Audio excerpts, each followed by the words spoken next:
Welcome to the WakeUp Protocol. I am your host, Nadja Haldimann, and together we're having life-changing conversations with real people about spiritual awakening and the transformations that follow. We're mapping the messy path of awakening so you can go further faster and feel a little less alone along the way. For this episode of the WakeUp Protocol, I'm joined by Dr. Erin Hileary, a somatic therapist, transpersonal coach, artist, and lifelong explorer of consciousness. Her journey began 2 decades ago back in our Burning Man days, when she first started tuning into energy, intuition, and the unseen patterns that shape a life. Erin studied Reiki, Vipassana, yoga, bodywork, and eventually earned a doctorate in consciousness studies. But her deepest initiation came later through tragedy and single motherhood. When life broke her open, she used every tool she had ever studied and discovered what happens when we take radical responsibility for our own reality and create from the inside out. In this conversation, we talk about consciousness, creative flow, emotional energy, and how to find truth in the body. We explore yin and yang, what makes us human in the age of AI, and how desire, presence, and embodiment become pathways to sovereignty. Erin reminds us that awakening is a way of living, a practice of feeling, choosing, creating, and participating in the world as the artist of our own life. I hope this story inspires you to connect to that part of you that already knows what you're here to create. There was a point where my son and I lost everything to Hurricane Matthew, and it was right after I had left his father. We had just gotten this rad place, and then we lost everything. And I could either let that crush me and crumble underneath it and probably get a lot of attention, or I can make art. And so I took all of the art that had been eaten away by the nasty water, and I put it in a big pile and poured gasoline all over it and set it on fire. And then I had a bunch of art shows because I could do art all night and then do shows with my son. I had some shows in Boca, so my son and I went resorting.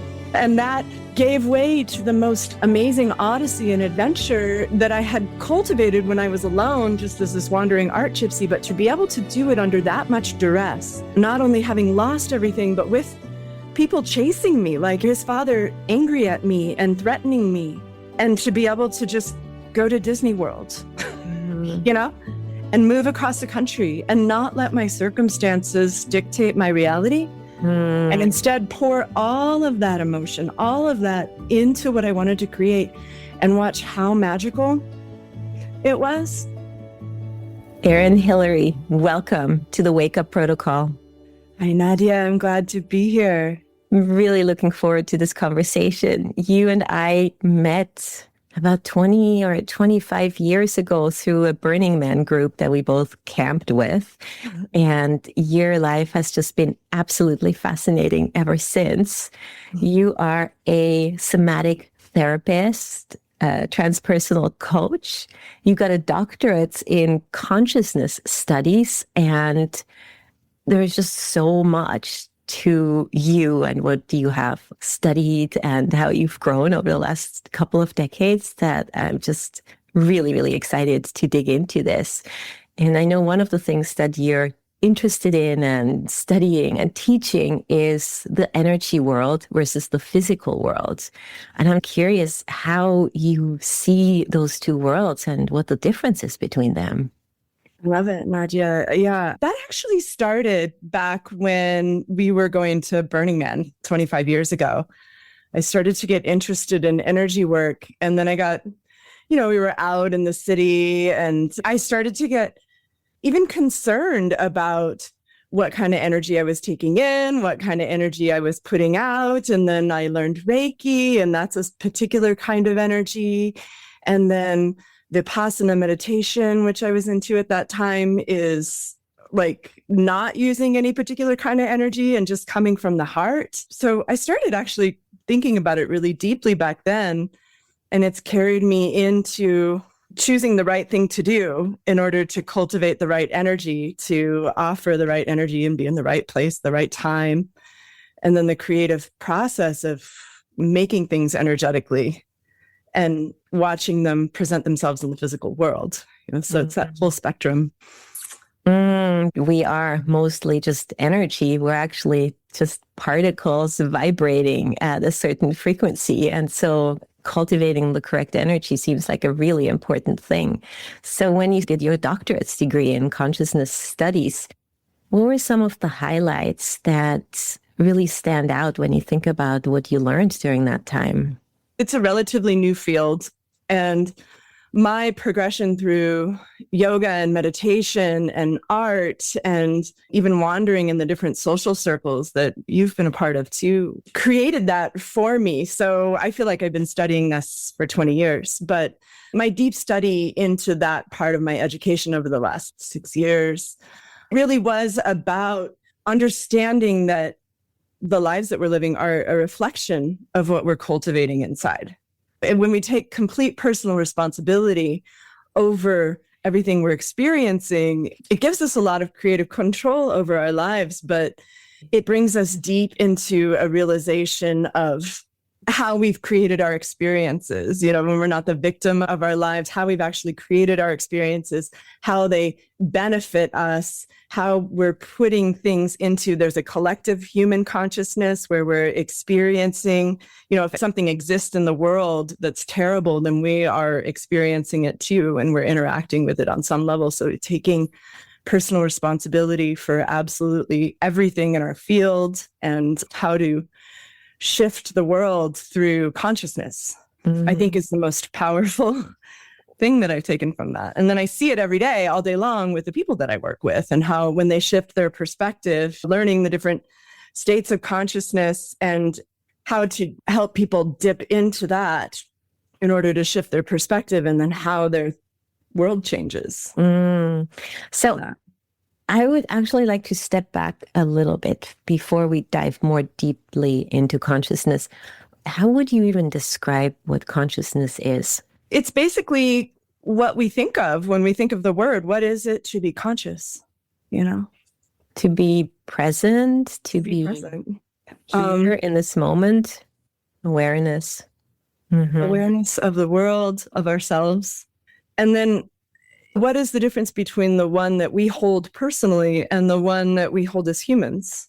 Like, where does one start and the other one ends? Yeah, the collective consciousness versus the individuated version of our own selves and how that interacts with each other. That's fascinating. And so you just talked about how we have personal responsibility for our experience in this life. How do you see that? What are the things that we can do to start shifting things so that our lived experience maps to our desired experience? Yeah, that's a great question. Yeah. It's our belief systems. It's looking at our beliefs and ideas and expectations as maybe not truth necessarily, but a reaction to our lives. And so I think the most powerful thing that a person can do is to really get into what we believe to be true about ourselves, about the world, about the way people treat us, about the effect that we have on others, and to look at that with curiosity rather than just blindly moving with it. To notice patterns in our lives and habits, and to realize that those are something cultivated that can be shifted. And when we look at the world from that perspective, then we're taking more and more responsibility over our actions and our words, and we shift the way that we're present in the world. So what I'm hearing is to really become more aware of how we act in the world and hold curiosity for it rather than judgment. Is that correct? Yeah, I love that. Yeah. With meditation, because I studied meditation for a long time, and I always thought the way that it's presented is kind of boring, like think about nothing. But eventually you'll start to be able to do it and be interested in it. And that never really captured me. But if we start to get really mindful about absolutely everything we're experiencing in the world, then we naturally start to meditate as we're walking through the world. And then that gives people a desire to begin to use these tools to direct the mind. I experienced the same thing with meditation in the beginning. And actually, I had to do guided meditations in the beginning because I didn't really know how to still my mind. And I found it boring too. And very early on in my spiritual journey, I went to see a functional medical doctor instead of a regular Western medicine doctor. And I was really stressed out at the time working in the tech industry.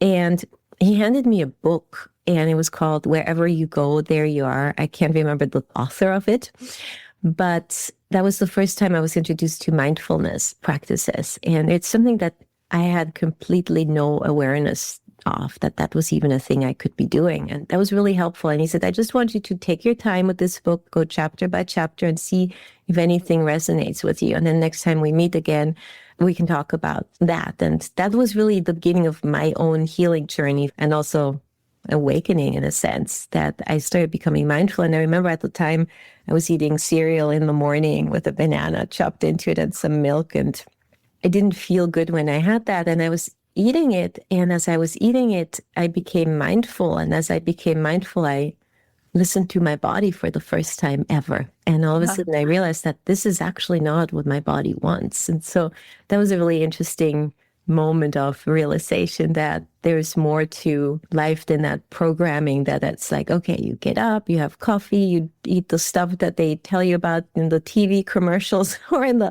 grocery store aisles, and then that's just how it is. And if you don't feel good, that's too bad. We actually have much more control. It's interesting with the media, too, how that's a manufactured collective consciousness that's dominating our actions, right? But there's a huge movement now. I think people are really interested in their sovereign expression now, more and more, you know? And we're starting to consider what we want to broadcast into the world. Even if you look at what's happening with the internet and AI modeling itself after all of the interactions we've been having with the internet, we're creating this new mechanized consciousness that's then influencing all of our actions and preferences. But then it's tautological because we're creating it with those that control our actions.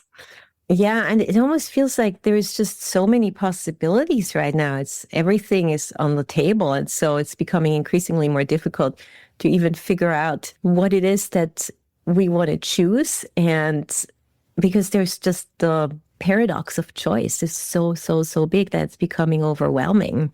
I actually heard the other day that doom scrolling is making us dumber because supposedly there's some studies, I don't know if this is really true or not, it's something I heard, that as we are doom scrolling and just taking in more information than our brain can take, our brain is realizing it can no longer memorize all of it. So instead of trying to memorize, it just turns that part off. And as a result, we're starting to not pay attention to other things around us too, because we're getting conditioned to tone things out.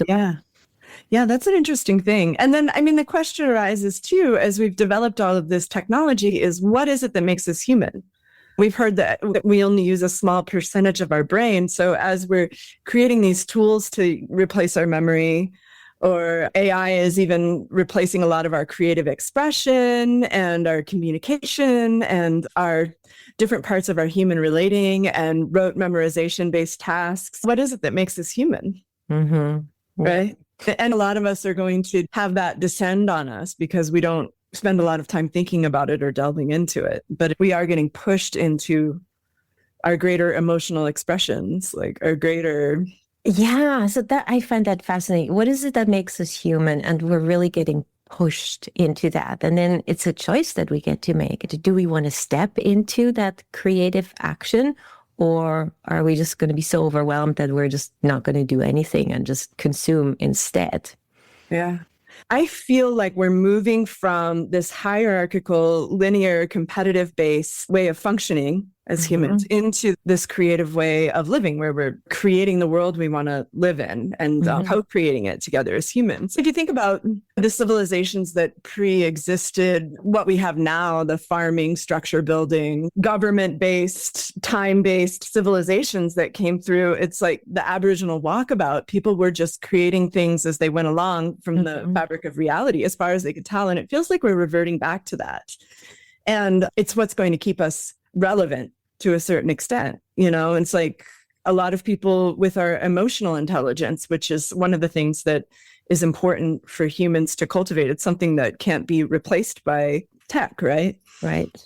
And our emotions are actually fuel for creation. Back to the consciousness work that I do with people, and a lot of what therapy is coming to is, instead of re-edifying the terrible story, like using this emotional energy to drive the ridgelines of a terrible story or idea about ourselves deeper, we can use that emotional energy and create what we want. Like, we can change our mind to focus on what we want to create. Mm-hmm. And the emotional energy acts as fuel to create what we want in our lives. Like, we're even finding that when we do that to things that happened 20 years ago, it causes a shift in the way that we operate. Mm-hmm. And so that's a way of programming our consciousness with what our lives created, what our emotional reactions to things created, to fuel what we actually want to be in the world. And we can do that in a greater expression as humans too. It's pretty much, we have to. Yeah. And as you're saying that, what's coming up for me is, what is it that makes us human even? And in this time of technology that's advancing so quickly with AI and everything, and we can sometimes not even tell if a video or a recording is done by AI or if it's an actual human being acting that. So coming back to the body, coming back to the emotional intelligence, the things that truly make us human. From your perspective, what do you think makes us human? Flow state, like deep presence in our body, being in tune with our desires, our true desires, Mm-hmm. and acting on them, and letting those create our lives. Love. I keep getting goosebumps as you're sharing these things, being in tune with our desires and acting upon them. I find that really, really powerful. How do we even know what our true desires are? Where in our bodies can we find those? Where is that part? It's funny how daunting of a question that is. I mean, that's really what threw me into 20 years of studying all of this stuff. Uh-huh. A teacher of mine, Danita Anderson, asking me what I really want when I was like 20. Mm-hmm. I couldn't tell her. Mm-hmm. I could tell her everything I thought people wanted me to do, and that had totally consumed everything that I felt compelled to do. It was just answering what other people, what I thought I needed to do or what I thought I should do. And the true desire. And how do we get to that point? I don't like to use the words meditation or yoga anymore because they're so loaded. Mm-hmm. But just spending time trying to come into the center enough where all of the voices and the conversations and the to-do lists clear away, and there's this beam of truth that starts to move through us when we sit quietly long enough. And is it a felt experience when that comes through? How do we know that that's actually there and it's not just programming popping up? It is a felt experience on some level. It's I mean, we can do it in any part of our body. That's the somatic work. The cranial sacral rhythm is this beam of energy just going through the body that we can get in touch with. For instance, when practicing yoga, you'll open your shoulder, right? And there's this like feeling where the shoulder's opening and it's having a reaction, and it's your pain or your relaxation or whatever's going on with it. It's showing itself. And then there's a point where all of that stops and it just comes into a rhythm or a flow or a neutral point. That's the physical version of it. And that can be found on every level of our existence. That can be found in our physical bodies, every part of our physical bodies. That can be found in our thoughts or our interactions with people. And it's just acknowledging that or allowing that to come participate. And the more that we do, the more natural it feels to interact with it. Yeah. So one of my previous guests here on this podcast, Linda Wallace, she talked about becoming feelable. So once we can feel ourselves, then we start tapping more into what's real, what's true, and we're getting more of that information. As I'm looking back to all the people I've talked to about awakening, some people had a spiritual awakening through yoga, either taking yoga classes or going through a yoga teacher training. And again, it's coming into the body and really feeling ourselves. So you are a somatic therapist. As a somatic therapist, what kind of work do you do with people? How does that practice help people? It started with bodywork. I went from studying yoga for a long time and different types of energy work to bodywork. But I was really interested in the way that our different emotional states live in our body right? That came from Vipassana. Vipassana meditation is just scanning the body and noticing different parts of the body, and thoughts and emotions will also come, and it's releasing them, right? And so that became my practice with bodywork, was getting people to talk to their bodies through opening and working on different parts that hurt or that were stuck. And over and over and over again, you can work through the chakra system, the right and left, with the masculine and the right and the feminine and the left, different source points and meridians to guide people. But what I found through thousands and thousands of hours of doing this with people is that the ideas that were coming in their mind resonated with the chakra and the part of their body that we were working on. And they would come to deeper realization as they opened their physical body. So that branched out into teaching people how to work that way with themselves, or live in their bodies that way, and be in a conversation with their physical nature, knowing that our intellect and our emotions are present there, and we can talk to them or interact with them that way through being present in our body.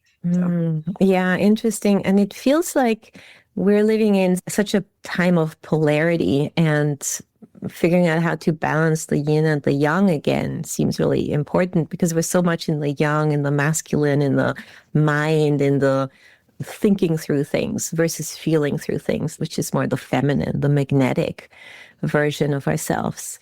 Yeah, I'm just trying to figure out what it would take to help shift society to move away from the extreme yang to come more towards balance.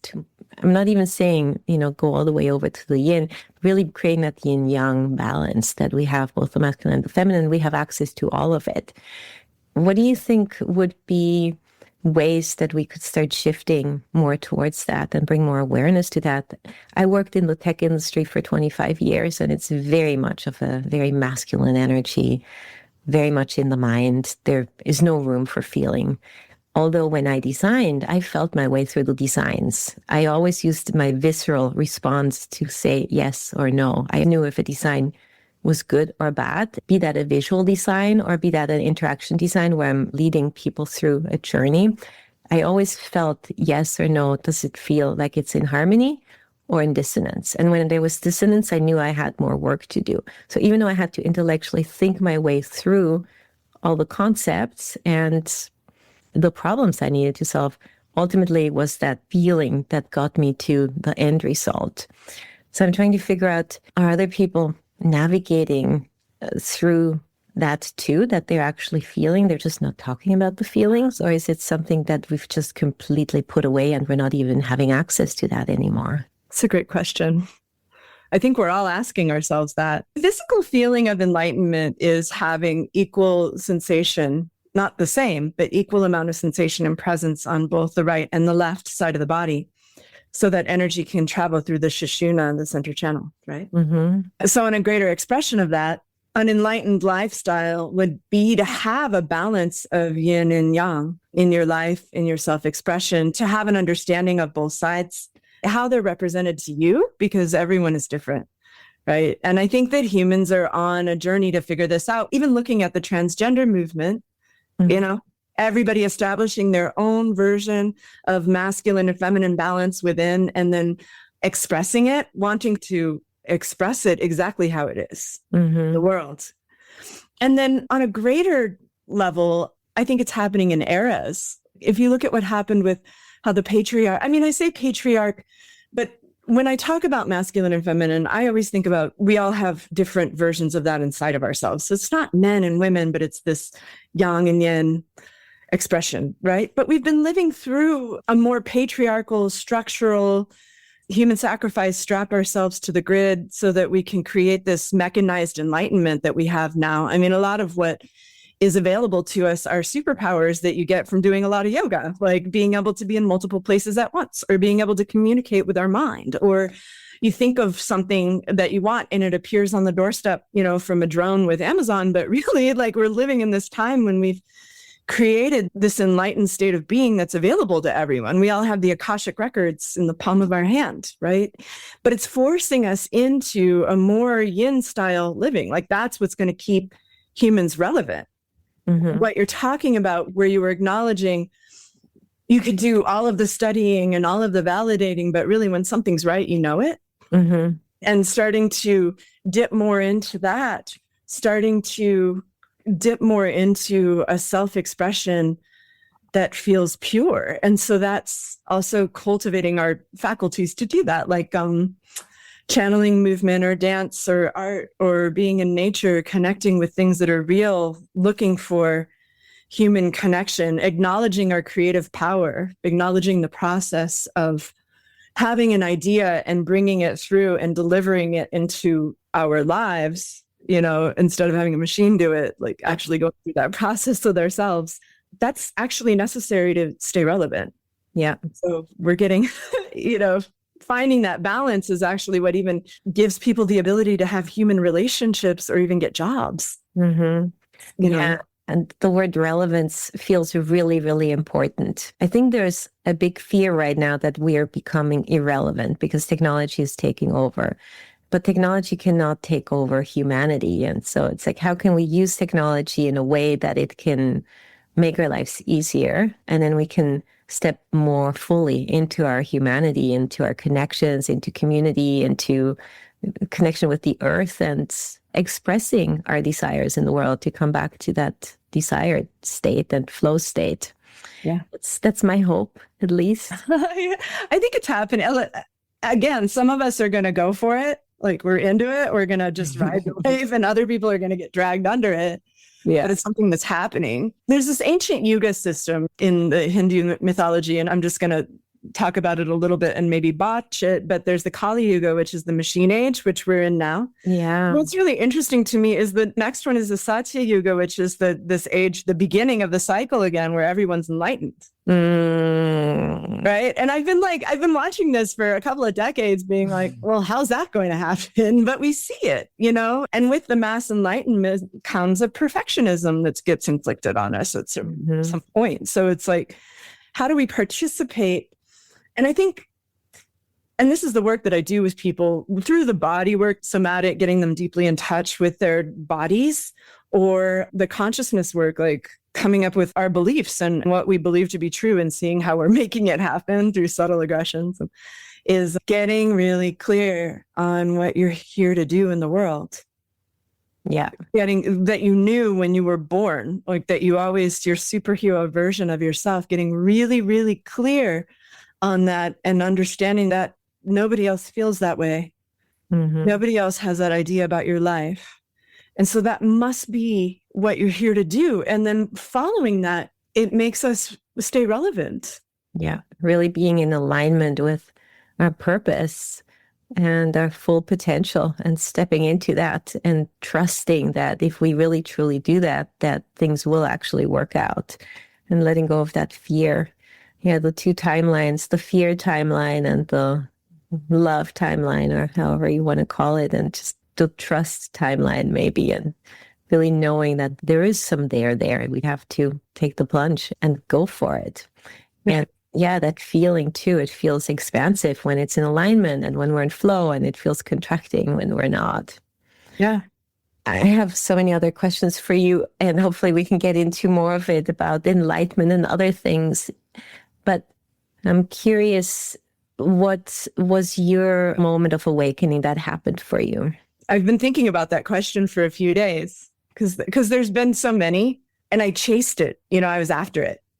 So I had lots. But the big one was being exposed to a huge tragedy and challenge, because I had all these tools. It's very easy to meditate and do yoga and wander around the world and be one with my body and be connected with all of the energetic landscape and the source point and all of that, when I'm not really responsible for anyone and I don't really have any challenges. But I had a child with somebody who was an abusive addict, old wounds coming up. I come from a lot of generations of single mothers, and there's so many trauma loops that I was reliving. But really, when it came down to it, I found myself in Florida, pregnant, and then with a child, and his father was not capable of really being part of our lives. And so first I had to keep that system going long enough and go to school and get direct skills that I was going to be able to work while I had my son. And then I had to, at some point, get out of that relationship, which facing my codependent, my debilitating issues with codependence, which I believe a lot of humans have, like outsourcing our bliss and safety and wholeness to someone else who's going to fulfill this idea that we're supposed to suffer, right? I had to face that and move beyond it and create a world for my son and I. And I knew that I could choose to be a struggling single mother, or I could choose to thrive. And I had been studying how to thrive no matter what for decades. Yeah. And so life was offering me a chance to really use my tools. And so, I mean, there was a point where my son and I went through a hurricane. We lost everything to Hurricane Matthew. And it was right after I had left his father. We had just gotten this rad place. And then we lost everything. And I could either let that crush me and crumble underneath it and probably get a lot of attention for being this struggling single, or I can make art. And so what I did was I took all of the art that had been swallowed up and eaten away by the nasty water, and I put it in a big pile and poured gasoline all over it and set it on fire, and took a video of it. And then I had a bunch of art shows because I was doing silk art, because I could do art all night and then do shows with my son. I had some shows in Boca, so my son and I went resorting. And that gave way to the most amazing odyssey and adventure that I had cultivated when I was alone, just as this wandering art gypsy. But to be able to do it under that much duress, not only having lost everything, but with people chasing me, like his father angry at me and threatening me, and to be able to just go to Disney World, and move across the country and not let my circumstances dictate my reality. And instead pour all of that emotion, all of that into what I wanted to create, and watch how magical it was. Wow. Yeah. You've always struck me as a incredibly resilient person, to just continuously being able to pick yourself up and then really make the best of it. It always feels like you're thriving even when things are really hard. So what about you is it that has this ability to do that? Because sometimes it can be really hard to get out of that and figure out a way to pick yourself back up and go, like, even though things are not the way I would like for them to be, I can create my own reality within this. Yeah. What is it that drives you to do that? It's that, what do I want to do? I'm going to acknowledge what I want to do right now. What's the next best thing? From this point on, what is my greatest vision of my life? What would make the best story? And then to tap into that, and then do the thing that occurs to do next. But the other part about that, and this is really important, and this is something that I don't think a lot of people understand, is being in creative flow empowers our ability to create reality. So for me, I learned it with painting. You saw me back then. I was obsessed with it, and I'd be doing it live because the less I can think about it, the better. And it's being in that flow state, trying to feel that feeling where the thing is creating through me, right? And we get it with dance. We get it with playing music. We get it with writing. It's that flow state where the thing takes over and it's creating this beautiful thing that feels like it's meant to be, that's beyond what we could even imagine, but also what we wanted to have. And it's mine. And it's being able to connect with that makes it easier to live that way. Yeah. And I think a lot of people are reaching for it in doing drugs, being high, trying to connect with that flow state and that malleability of existence, when actually it's part of our human birthright and really necessary for us to cultivate that ability in order to thrive. So during that whole time, I knew that because I had had so many experiences with it. But in the greatest suffering, in our states of greatest suffering, to realize that those emotions that we're feeling are power, and that we can find flow state, find states of bliss, like taking hits off of ourselves, and heighten ourselves with our body, the physical presence, with making things creatively with connecting to source and just bringing it into our bodies, however we do, and then decide what we want to do and trust that that's possible and it'll work out that way. And that's actually the nature. So what I'm really hearing from you is that it is a decision. You decide how you want to feel and what the next step is you want to take. And then you start doing the things that get you back into a flow state, like art, like dance. And I like that you talked about drugs. A lot of people use those because maybe it's the first time they're even experiencing those states because of those training wheels. But then there's a danger of like, how often do you do that? Is it going to become something you're using for numbing, or because you are simply too lazy to take the action to actually get yourself into those creative states? Or is it something that you can use as training wheels and then say, okay, I know what that feels like. Let me replicate this in the natural way that we're all built to do that. I love drawing on rocks. That's for me a really beautiful practice because the rock is round.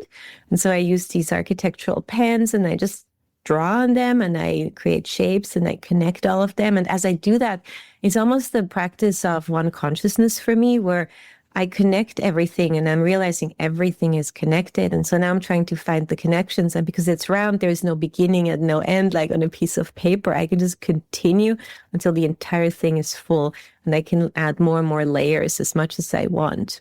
And so for me, that totally gets me out of my mind too. That's a beautiful way for me to get into that flow state. And I also do a lot of dancing. Sometimes when I'm really tired, instead of taking a nap, I do a workout, and I usually feel better after the workout than after the nap because my body is active and alive again. And dancing does the same thing for me. I pick a song that I just love, and just by myself, I just dance. And I'm actually realizing I dance a lot more when I'm without other people because I don't feel self-conscious dancing in front of other people, and I can just completely let myself go loose and do whatever I want. And that always gets me back into that flow state. Yeah. If you think about what people have been doing since the beginning of time, I thought about this a lot, like when we were going to Burning Man, and I still go to things like that, but when it was almost like a spiritual organization that we were part of, right? Mm-hmm. And I often wondered, I was like, is it the psychedelics or is it the drumming and the dancing and the art and the flow state that everyone's in collectively, and the vulnerability? Like being able to be so open with people and to connect hearts and to feel love, even kind of ambiguously for everyone. It's like that's what everybody was using the drugs to strive for. But maybe it was actually the rhythm, the synchronizing heartbeats and the art. And if you look at all of the art collectives throughout regions and time, they always have the most interesting sections of the cities and lifestyles and fashion and friendships and events. And you even look, the artists kind of create something and then it gets more and more expensive and they get priced out of it. But maybe because they're so in touch with that creative power, they're the ones that are initiating the creation of these new movements and spaces. And it's like, how can we do that in our lives? That's a really interesting concept because artists are so creative. They're creating these incredible spaces and places. They get priced out of it. It gets gentrified because people find it very desirable. First, a few come in and then more. And then all of a sudden, everybody wants to buy themselves into it. And it gets more and more expensive. To come back to the Burning Man experience, I think it's all of it. It's the art. It's the flow state that we can be in.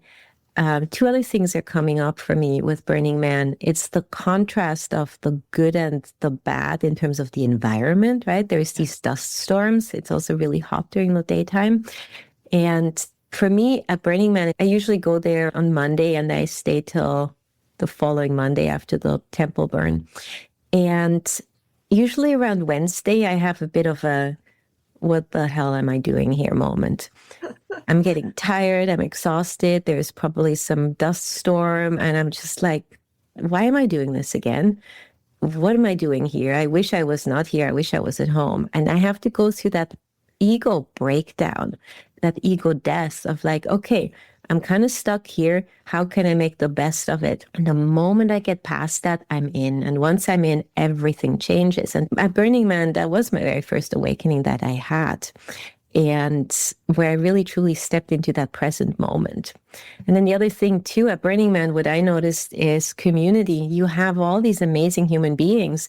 And I feel like there's, I don't know if it's still like that with all the plug and play camps or turnkey. Yeah, with all the turnkey camps.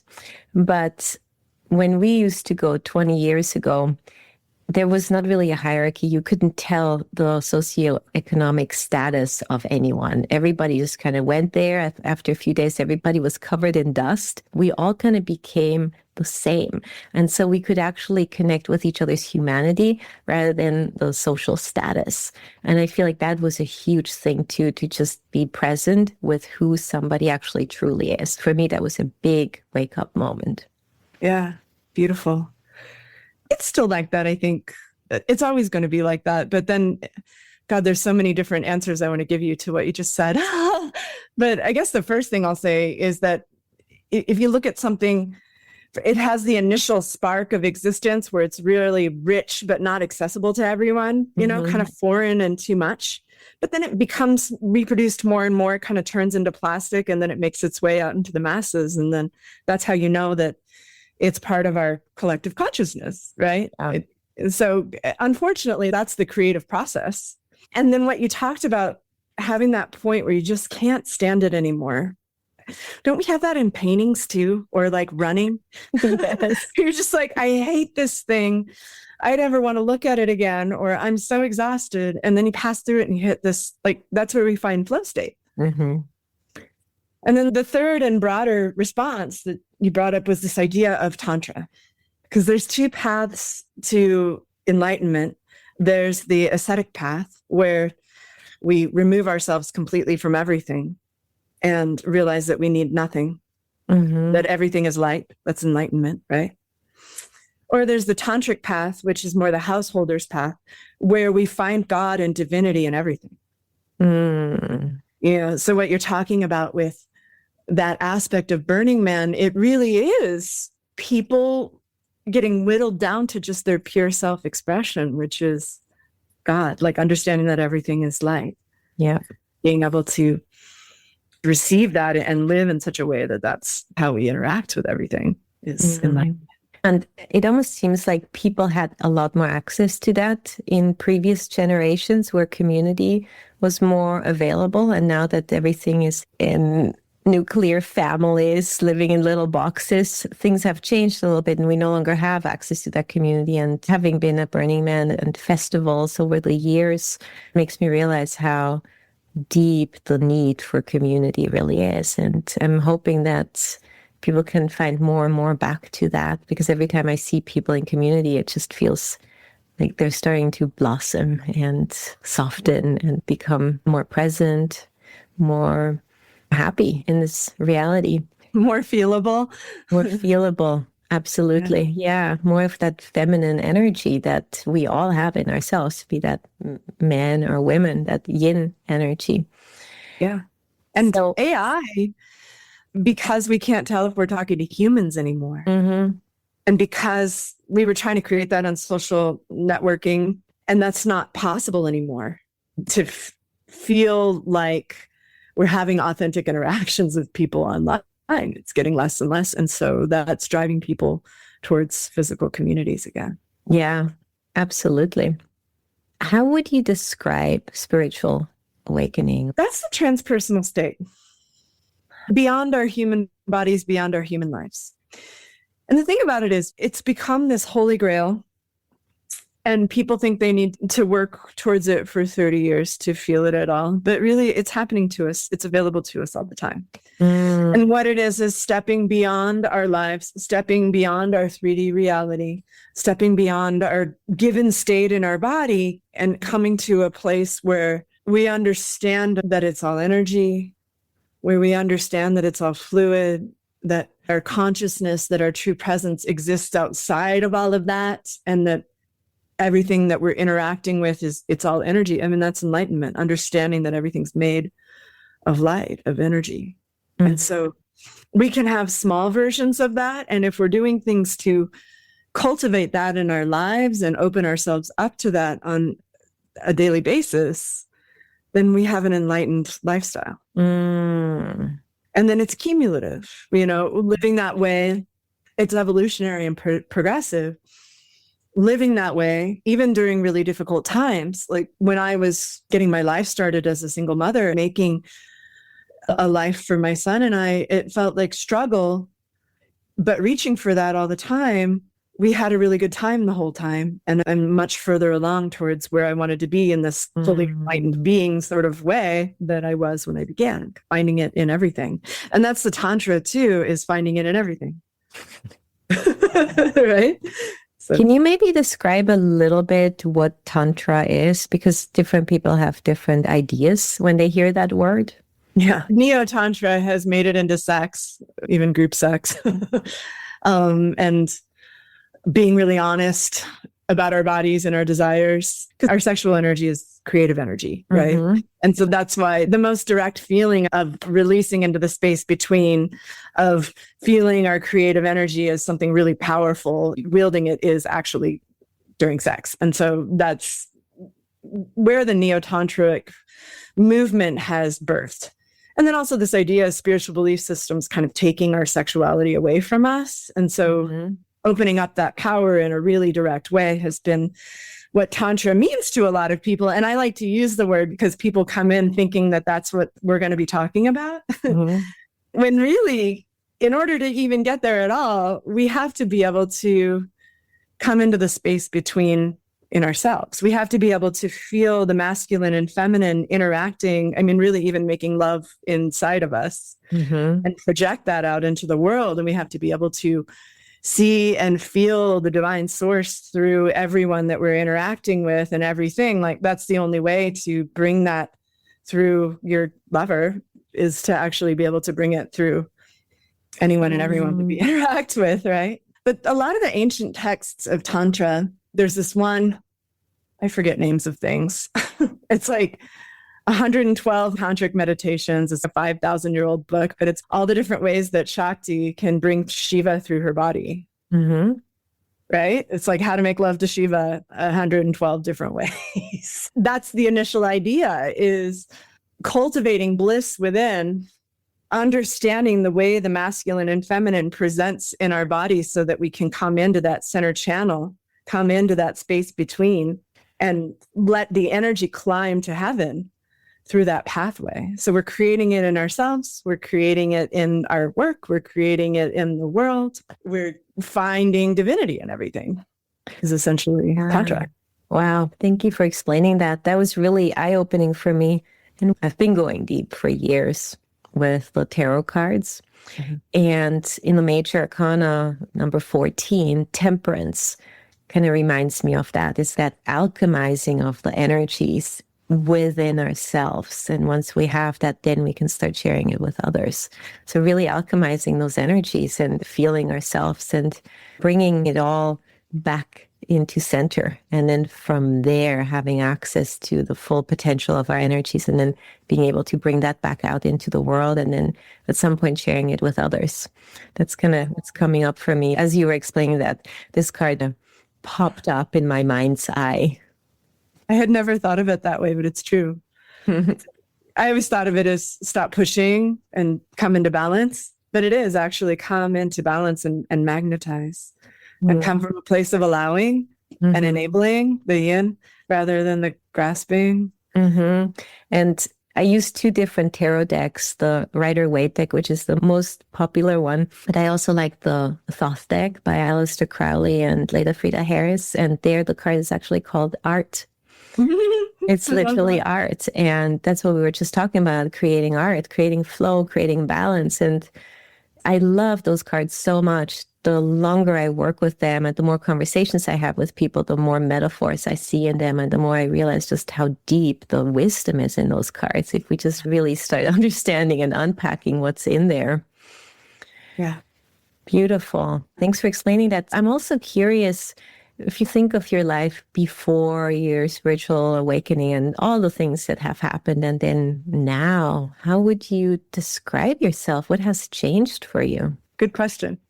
One of the big things, and I think it's good to go through both sides of this process, but before I really started to live in the Maya. I was a floating art gypsy. I was just kind of wandering the country and world and following whatever was guiding me, trying to listen really deeply to the voice of my intuition, but really just flip a coin. Do I want to go to San Diego or Colorado kind of lifestyle? Because it was that art flow, allowing the thing to create itself through me completely, and being curious and open to everyone and everything that I encountered, and following this subtle line that I felt was drawing me towards somewhere I didn't even know. But I wanted to understand what it was. And then having my son and having that line bring me to such a difficult situation, because we can follow that magical line, but if we do it completely, then we end up in our trauma loops. Unless we're perfectly enlightened, we can't help but to get turned on by recreating our deepest wounds in order for our soul to understand them, or even our intergenerational wounds, and telling the difference between our psychic line guiding us towards our greatest expression and our trauma loops guiding us towards our greatest self-realization through our challenges. I mean, they're one and the same. And so the biggest shift has been wielding control of my life and trusting that God can still come in and be present. Even becoming a vessel for God, for others, making big decisions about how I want reality to be, and having it not come from a place of ego, but from a place of my own highest good and highest offering to the world, right? Accessing that. And then making decisions from that place and trusting them to radiate out without limitation.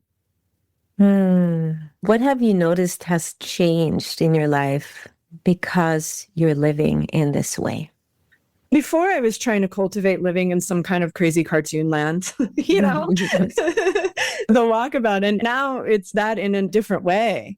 But I find myself in these amazing, surreal situations that are beyond what I could have possibly imagined because I chose them. Not they're choosing me, but they're choosing me. I mean, where did I even get the idea that I wanted to experience these things?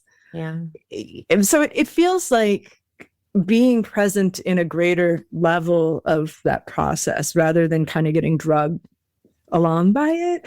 It's taking personal responsibility for my reality and then offering more. Yeah, it's incredible.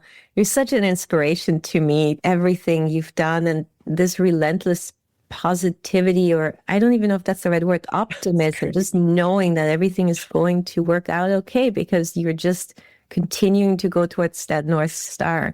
And you've written a couple of books as well and gotten a doctorate degree while being a single mom. And it's just unbelievable what you've accomplished. And I'm just so excited to see where you're going to take it next. What are some of the tools that you are using to help you get into that state of flow and optimism and positivity and that energy that helps you get to that next yes, back into the light? I love the term relentless positivity, Nadja. That's how I think of you. I mean, every time I think of you, it's like that's the two words I would use to describe you. Just no matter what, you just continuously go towards the positive. It's unbelievable. Yeah, I guess it's living in fairy unicorn land, no matter what.